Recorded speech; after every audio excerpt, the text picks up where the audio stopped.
It was a solemn but emotional event for many survivors. 1 year later, and Blessing Mashari is inconsolable.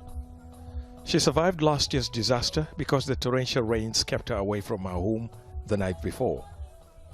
On the morning of August 14, 2017, she arrived at the family compound.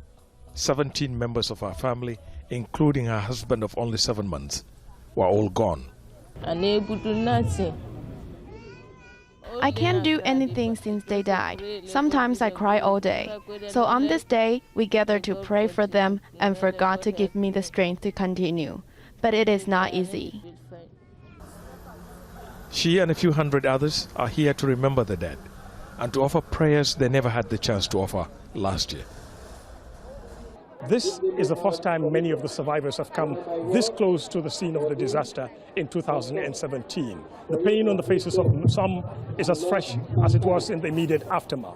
With hundreds of people, family and friends still unaccounted for, it's hard for many to have closure and move on. The United Nations and environmentalists have long warned of disasters like the mudslide in a country where the environment is degraded at a fast rate. President Julius Maada Bio said Sierra Leone is the world's third most vulnerable nation when it comes to the adverse effect of climate change-related disasters. And he said his government plans to come down hard on people helping to accelerate that change.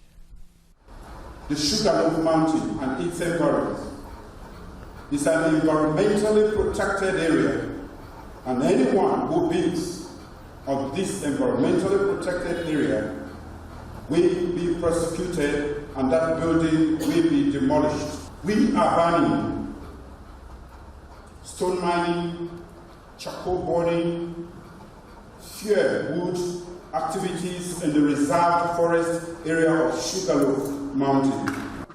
Environmentalist Brema Koroma says in Freetown alone there are 36 different sites where this disaster can happen, and the reasons are obvious. Over the years, these areas are continually being degraded, and being deforested. And over the years, settlement growth has also been able to move in some of these different, forest landscape, this set of environment. And it can still continues. Back at the site of the disaster, new tree seedlings are being planted, and the government plans to build a monument to remember the victims. A few meters from here, President Maada Bio and others lay wreaths as a mark of honor. But survivors say they want to see more done before they find closure and to get back on their feet. For now, it looks like it could take much longer to realize that. Ahmed Idris, Al Jazeera, Motome.